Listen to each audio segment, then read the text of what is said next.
নমস্কার দর্শক বন্ধুরা, রেপ স্পোর্টসের পর্দা আপনার সকলকে আরেকবার স্বাগত। আমি রাহুল, আর এই মুহূর্তে একটা বড় আপডেট নিয়ে চলে এসেছি। এটা হচ্ছে কিছুক্ষণ আগে ইন্ডিয়ান ন্যাশনাল টিমের হেড কোচ ম্যানুয়েল মার্কুয়েজ তিনি 28 জনের একটা প্রবাবল স্কোয়াড অ্যানাউন্স করেছে। আর এই স্কোয়াডটা নিয়েই তিনি কলকাতায় 18ই মে থেকে ক্যাম্প শুরু করে দেবেন। আর ক্যাম্পটা কিসের জন্য?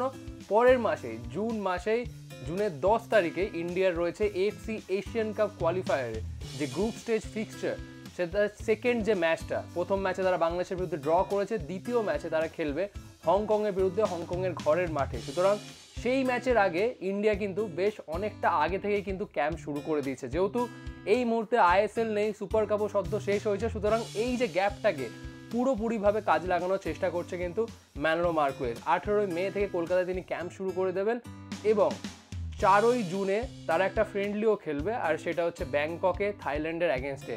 সুতরাং তার আগে তারা কলকাতায় ক্যাম্প সেরে তারপর তারা থাইল্যান্ড উড়ে যাবে। কিন্তু আজকে যে 28 জনের যে প্রবাবল স্কোয়াডটা অ্যানাউন্স করেছে ম্যানুয়েল মার্কুয়েজ, সেখান থেকে কয়েকটা হাই পয়েন্ট রয়েছে, সেগুলো নিয়ে আলোচনা করব এই ভিডিওতে। প্রথমত দেখে নেব যে কজন কলকাতা দুই প্রধানের থেকে রয়েছে ন্যাশনাল টিমে। প্রথমে আসি মোহনবাগানে কিন্তু 7 জন রয়েছে, তেমন খুব একটা বদল নেই। আগের বারও যারা যারা ছিল প্রায় তারাই রয়েছে। যেমন গোলকিপার ভিশাল কেত রয়েছেন, ডিফেন্ডার শুভাশিস বোস, মাঝমাঠের আপুইয়া, লিস্টন কোলাসো, মনভীর সিং। কিন্তু এইবার আরেকজন নতুন কিন্তু সুযোগ পেয়ে গেছেন, আর তিনি হচ্ছেন সুহেল ভাট। আমরা সকলেই প্রেডিক্ট করছিলাম যে সুপার কাপে তিনি 2টো ম্যাচে সুযোগ পেয়েছে, আর 2টো ম্যাচে তিনি মোহনবাগানের জার্সিতে গোল করেছেন। সুতরাং তারপরই মনে হচ্ছিল যেহেতু ম্যানুয়েল মার্কুয়েজের সামনে তিনি ভালো পারফরমেন্স দিয়েছেন, সেখানে আমরা প্রেডিক্ট করছিলাম হয়তো তিনি নজর কেড়েছেন ম্যানুয়েল মার্কুয়েজ, আর সেটাই কিন্তু হলো। তিনি ন্যাশনাল টিমে তার ফার্স্ট কল আপ এটা। এর আগে তিনি ন্যাশনালের ইয়ুথ টিমগুলোতে আন্ডার-23, আন্ডার-21, আন্ডার-19ও তিনি সুযোগ পেয়েছেন, কিন্তু জাতীয় দলে প্রথমবার কিন্তু সুযোগ পেয়ে গেল সুহেল আহমেদ ভাট। তার কাছে কিন্তু এটা একটা বড় সুযোগ।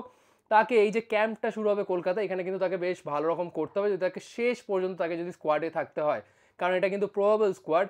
এখান থেকে ম্যানুয়েল মার্কুয়েজ 2 বা 3 জন, এইদার 26 জন বা 23 জনের স্কোয়াড ফিল্টার করে তারপর কিন্তু তাদেরকে নিয়ে থাইল্যান্ড উড়ে যাবে ভারতীয় দল।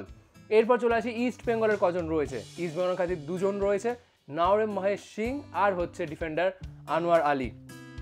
এরপর নেক্সট যেটা বড় ডিসকাসিং পয়েন্ট, সেটা হচ্ছে গুরপ্রীত সিং সান্ধু। তিনি কিন্তু এইবারও ন্যাশনাল টিমে নেই। তিনি যার ফর্মার ক্লাব, যেখানে আগেও তিনি একবার খেলতে গেছিলেন স্ট্যাবক সিটি, সেখানে গিয়ে তিনি ট্রেনিং করছেন। কিন্তু যেটা সব থেকে অবাক করা কাণ্ড, সেটা হচ্ছে গুরপ্রীত সিং সান্ধু আগের বার যে জাতীয় দলের যে ম্যাচ ছিল বাংলাদেশের বিরুদ্ধে, সেখানেও কিন্তু তাকে সুযোগ দেওয়া হয়নি স্কোয়াডে। ভিশাল কেতি ফার্স্ট গোলকিপার হয়েছিলেন, বাট এইবার কেমন যেন না মনে হচ্ছিল, যেহেতু আইএসএলে তিনি একটা ভালো কামব্যাক করেছেন, ভালো পারফর্ম করছেন, দায়িত্বর সাথে খেলছেন, সেখানে গিয়ে মনে হচ্ছিল হয়তো তাকে আবার ডাকা হবে। ফার্স্ট গোলকিপার হিসেবে না ডাকলেও হয়তো সেকেন্ড বা থার্ড গোলকিপার হিসেবে ডাকা হবে, কিন্তু তিনি কিন্তু এইবারও সুযোগ পাননি। আর সেই কারণেই তিনি কিন্তু চলে গেছেন নরওয়ের ক্লাব স্ট্যাবক সিটিতে। সেখানে তিনি ট্রেনিং করছেন, প্রায় 2 মাস তিনি সেখানে ট্রেনিং করে তারপর কিন্তু ফেরত আসবেন আইএসএল খেলতে। আরেকটা যেটা ডিসকাসিং পয়েন্ট, সেটা হচ্ছে সুনীল ছেত্রী কিন্তু এইবারও রয়েছে স্কোয়াডে। সুতরাং ম্যানুয়েল মার্কুয়েজ কিন্তু বাকি যে স্ট্রাইকাররা সুপার কাপে যারা পারফর্ম করেছে বা আইএসএলে ইন্ডিয়ান স্ট্রাইকাররা পারফর্ম করেছে, এখনও তাদের উপর কিন্তু ভরসা পাচ্ছেন না ম্যানুয়েল মার্কুয়েজ। তার ভরসা রয়েছে সুনীল ছেত্রীর উপর। সুতরাং সুনীল ছেত্রী আরও একবার জাতীয় দলের জার্সিতে খেলতে দেখা যাবে। যেমন সুহেল ভাট তার প্রথম কল আপ পেলো ন্যাশনাল টিমে, ঠিক তেমন আরও 2 জন ফুটবলার কিন্তু প্রথমবার জাতীয় দলে ডাক পেলো, আর তারা হচ্ছে নিখিল প্রভু, পাঞ্জাব এফসি মিডফিল্ডার। আমরা সবাই জানেন, যাকে নিয়ে ইস্ট বেঙ্গল ফ্যান্সরা একটু আশাবাদী, হয়তো তার দলে আসার একটা ট্রান্সফার রিউমার শুনতে পাচ্ছি, কিন্তু আদৌ কি সেটা সত্যি হবে কি না সেই বিষয়ে প্রশ্নচিহ্ন রয়েছে। নিখিল প্রভু ন্যাশনাল টিমে তার ফার্স্ট কল আপ পেয়ে গেছে। এবং তৃতীয় যার নাম, সেটা হচ্ছে ঋত্বিক তিওয়ারি। গোয়ার হয়ে গোলকিপিং করে আপনারা সবাই চিনবেন, অসাধারণ গোলকিপার, বেশ কয়েকটা গুরুত্বপূর্ণ সেভ দিয়েছে গোয়ার জার্সিতে। আর ম্যানুয়েল মার্কুয়েজ তার ট্যালেন্টটাকে কিন্তু চিনতে ভুলেননি, এবার তাকে জাতীয় দলে সুযোগ দিয়েছে। সুতরাং এই 28 জনের যে টিম, এই 28টা ফুটবলারের কাছে কিন্তু একটা বড় সুযোগ। এই ক্যাম্পে একটা লম্বা যে ক্যাম্প চলবে, সেখানে কিন্তু তাদের সুযোগ। ম্যানুয়েল মার্কুয়েজের নজর কাড়া, কতজন টিকে থাকতে পারবে 26 জন বা 23 জনের স্কোয়াডে, সেটাই কিন্তু দেখার। কিন্তু উইদাউট এনি ডাউট সুহেল ভাটের জন্য কিন্তু একটা বড় মোমেন্ট। তিনি কিন্তু আইএসএলে সেভাবে সুযোগ পাননি, সুপার কাপে 2টো ম্যাচে সুযোগ পেয়েছেন, আর 2টো ম্যাচে কিন্তু তিনি গোল করেছেন। আর সেই গোলটা কিন্তু শুধু ট্যাপিন নয়, তিনি কিন্তু বেশ বুদ্ধি লাগিয়ে কিন্তু 2টো গোল করেছেন।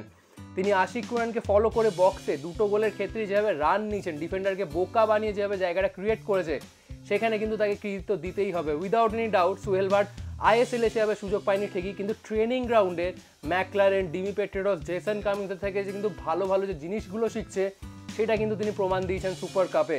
এরপর তার কাছে বড় মোমেন্ট, ম্যানোলো মার্কুয়েজ কিন্তু তার ট্যালেন্টটাকে রেকগনাইজ করে তাকে সুযোগ দিয়েছে। এটা কিন্তু তার কাছে একটা বড় অপরচুনিটি কাজে লাগানো। সোহেল ভাট কি সেই অপরচুনিটিটাকে কাজে লাগাতে পারবে? কারণ এখনও কিন্তু আমরা সুনীল ছেত্রীর প্রপার রিপ্লেসমেন্ট খুঁজে পাইনি। সুতরাং সোহেল ভাটের কিন্তু বড় মঞ্চ। এখানে ভিডিওটা শেষ করছি। আপনাদের কি মতামত এই স্কোয়াডটা নিয়ে একদমই জানাতে ভুলবেন না কমেন্ট সেকশনে। আবার আপনার সাথে দেখা হচ্ছে পরবর্তী ভিডিওতে।